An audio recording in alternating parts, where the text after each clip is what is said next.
Is hanging around with the wrong peer group wrecking your child's future? I hope not. Does your child have big dreams? Perhaps he or she may be thinking of the top universities, the Russell Group like Imperial College, Cambridge, Warwick, and so on. Your child is ambitious, they have big dreams, they are focused, working hard at the start anyway. But there's one powerful influence that could undo, which is the peer group they hang around with. Now, this is a longer version addressing the issue of peer groups that your child hangs around with. I've divided this into about 4 sections. I'm going to be talking about the power of peer groups, silent sabotage, why it matters to address the issue of peer groups, and lastly, what you as a parent can do about it. So let's get going. Now, trying to control or influence the people that your child hangs around with is a tricky one. It's not always easy. We parents do not always have control. However, in my view, it helps if your child hangs around with people from homes, from families in which education is valued, where they see the parents of that child or those children share values that are similar to yours. It doesn't have to be aligned completely, but there has to be a high degree of alignment between your values in your own home and your children's friends' home. People they hang around with, their family. There has to be an alignment to a great extent between your values and their values. Now, let me start with the first part, power of peer groups. As parents, we focus on grades, revision, schedules, school choices, in addition to perhaps ferrying them, being the taxi driver that drives them to piano lessons and all that. And sport, you know exactly what I mean. We do this in addition to having to bring home the bacon, fending for them, making sure there's food in the house and other things, that the fridge is not empty, which does happen very, very fast. You buy the food and they empty it very quickly. Anyway, let's get back to track. So who your child spends time with is so important. I'm sure you know that teenagers are naturally wired to seek approval from their peers. It's part of growing up. We all did it.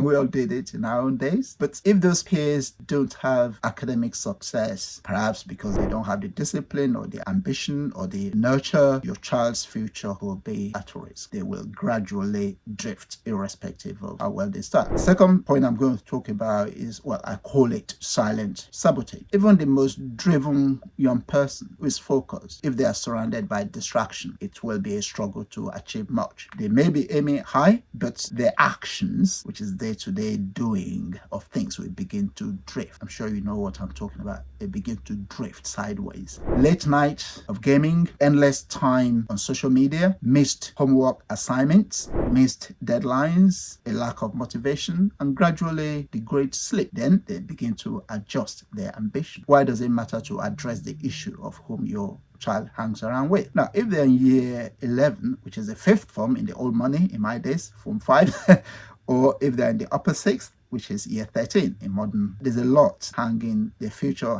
hangs on the result they get. That is the reality, because I'm sure you know that people are not judged by how intelligent they are unless they have something to prove it, something to show for it, which is a bit cruel. It could be cruel, but that is the reality of life. Actually, I was talking about the final year. I'm sure you know that the GCSE and A-level, they're both 2-year courses. For both of them, the first year is when 60%, at least 60% of the course is covered, because in the second year, there is mock exams, revision, schedule, and other exams starting earlier and so on. So it's all disjointed in the final year of GCSE or A-level. So most of it is covered in the first year. The thing is, if you can start at an early age, it's a lot better. However, there's nothing you can do about what has happened. The best time to plant an oak tree is 25 years ago. The second best time is now, today, not tomorrow. So do your best and see what you can do. The grade is vital, but it's not everything. Admission tutors of top universities, they often conduct interviews and they're looking for qualities such as maturity, resilience, perseverance, and so on. So these are qualities that allow people to flourish. Yes, grade is number one, but actually there's a link, as I'm sure you know, between those attributes and getting the grade. You may be asking me, okay, you're saying all this, Idris, what can I do about it? Before I make suggestions, let me just say this. I'm not an expert. When it comes to parenting, there's no expert and there's no perfection. It doesn't exist. We're learning from each other. I make mistakes all the time with my children. Sometimes they do well, most of the time they do okay. I've been around in the English as opposed to Scottish or Welsh education system for the last 30 years, since mid to early 1990s, about 30 years now, right from Sheffield, where I started after doing my degree and training, to Surrey, from Sheffield to Surrey. I've been around. Yes, I've taught in mainly private schools and in grammar schools as well, and good comprehensive schools. It's cruel to say good comprehensive schools, but yeah, some schools are better than the other. In every sector, some schools are better than the other. So what I say is not a law, it's just advice, suggestion. So you need to start with a conversation. Conversation does work. I try it all the time with my own children. I don't always have the temperament, but whenever I do and converse with them, it does work all the time. It may take time, but it does work. It can be a challenge for them to buy into what you are saying, but they usually come around in the end. And obviously, we are learning from our children as well. We are not the dictator. It's these days is different from my days or your days. I'm sure you know what I'm talking about. So yeah, it can be a challenge, but if you persist, it will work out. The sort of thing you may try to seek out. You can ask, do your friends help you to become the version of yourself you want to be? As I say, you don't have to put it in those words, but you can find your own way to articulate that.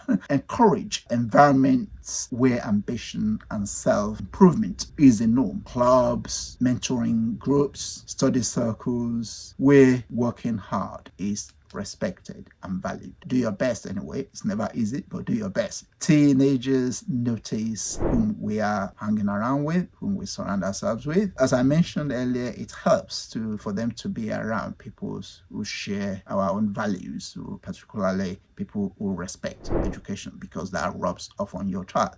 Hopefully it is for the positive and not for the negative in terms of what they do.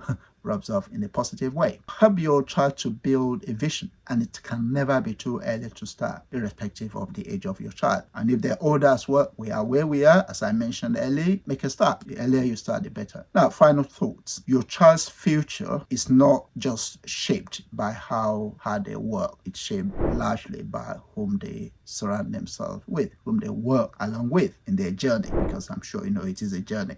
Hopefully they'll arrive at the right destination.